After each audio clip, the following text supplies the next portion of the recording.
They thought it was just another loud night at a forgotten bar near the edge of town, until one simple question froze every voice in the room and turned laughter into silence. Asterisk. By the way, the full video link's in the description and pinned comment. Check it out when you're done here. The bar sat off a 2-lane highway, the kind of place truckers stopped at and locals claimed as their second home.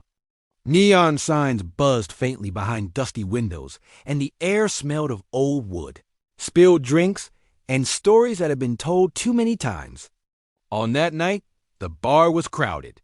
A group of young active duty sailors had claimed the center tables, loud and confident. Fresh from base and hungry for attention, at the far end of the counter sat an old man alone.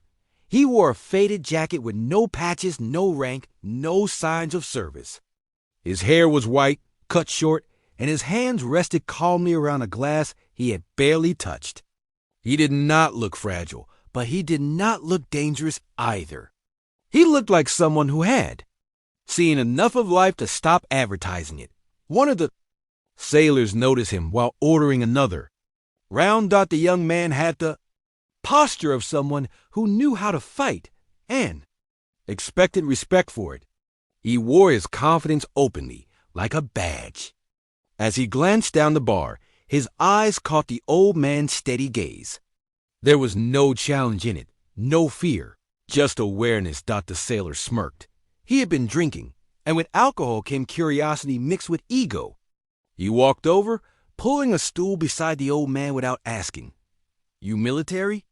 the sailor asked, nodding at the jacket. The old man took a slow sip of his drink before answering. "Used to be." That was all he said. The sailor laughed softly. "Used to be what? Army? Marines?" The old man shook his head once. "Does it matter?" The sailor leaned back, amused. "Around here, it does." Other sailors began to watch. A few grinned, expecting a harmless exchange. Veterans often passed through bars like this, and the young liked to test them, measuring stories against their own. The sailor gestured at his own uniform. "I am Navy, Special Warfare." The old man finally turned his body slightly, giving the sailor his full attention. His eyes were sharp, not aggressive, just focused. "Good for you," he said. The sailor frowned. He was not used to indifference.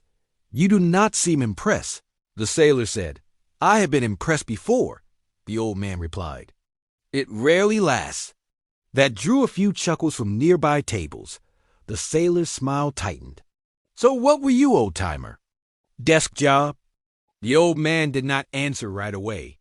He looked down at his hands, scarred in ways that told quiet stories. When he spoke, his voice was calm and even. "I was a call sign," he said. The sailor blinked. "Everyone has a call sign." "Not everyone earns one they do not choose," the old man replied. The laughter faded slightly. The sailor leaned forward. "What was yours?"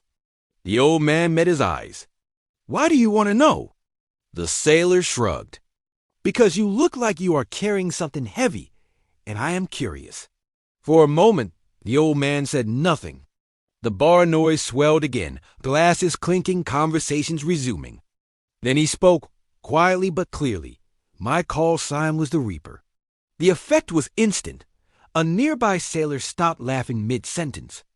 Another slowly turned in his seat. A man at the end of the bar who had not spoken all night stiffened and stared. The young sailor's face lost its color. The Reaper was not a nickname you joked about. It was not something given lightly, or at all, unless whispered in after-action reports and remembered in silence. It was a name associated with operations that never made headlines. Missions where survival was uncertain and mercy was not an option. The sailor swallowed. "That is not funny." The old man nodded. "It was never meant to be." The bar had gone quiet now, not because anyone demanded it, but because no one wanted to break the moment. Even the bartender paused, towel frozen in his hand. The sailor cleared his throat. "What team?" The old man shook his head. "I stopped counting after the third reorganization." The sailor looked down at the floor, then back up. His voice was lower now. How long? The old man exhaled slowly. Long enough to bury friends whose names never reached home. Long enough to learn that silence weighs more than metals. No one laughed anymore. The sailor stood up straight, suddenly aware of how young he sounded moments ago. "Sir," he said, the word coming out before he could stop it, "I did not mean any disrespect." The old man waved it off. "You did not know." One of the other sailors spoke from the table. "Is it true?" he asked carefully. "About that call sign?" The old man looked around the room at faces filled with curiosity, awe, and something close to fear. He considered them for a long moment. "It is true enough," he said, "but it is not something to admire."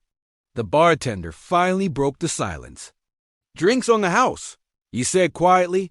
The old man nodded in thanks, but did not lift his glass. The young sailor hesitated, then asked a question that had been forming in his mind. "Why tell us?" The old man's eyes softened slightly. "Because one day, some of you will sit where I am sitting now, and you will want to be remembered for how you treated people, not for how dangerous you were." The sailor nodded, humbled. A few minutes later, the old man stood. He placed the bill on the counter, even with the free drinks, and pulled on his jacket. As he walked toward the door. Every sailor in the bar stood up. Not out of command, out of respect. The old man paused at the door and looked back once. "Take care of each other," he said. "That matters more than call signs." Then he left, disappearing into the night, carrying his past with him. Lightened just a little by being seen without being challenged, the bar slowly returned to life, but it was different now. Voices were quieter. Laughter was softer. Each person there understood something they had not before. True strength does not announce itself. True experience does not demand recognition. And the most powerful stories are often carried by those who speak the least. What did this story make you feel? Where are you watching from? Subscribe to Soul Relief Stories for more real stories that heal the heart.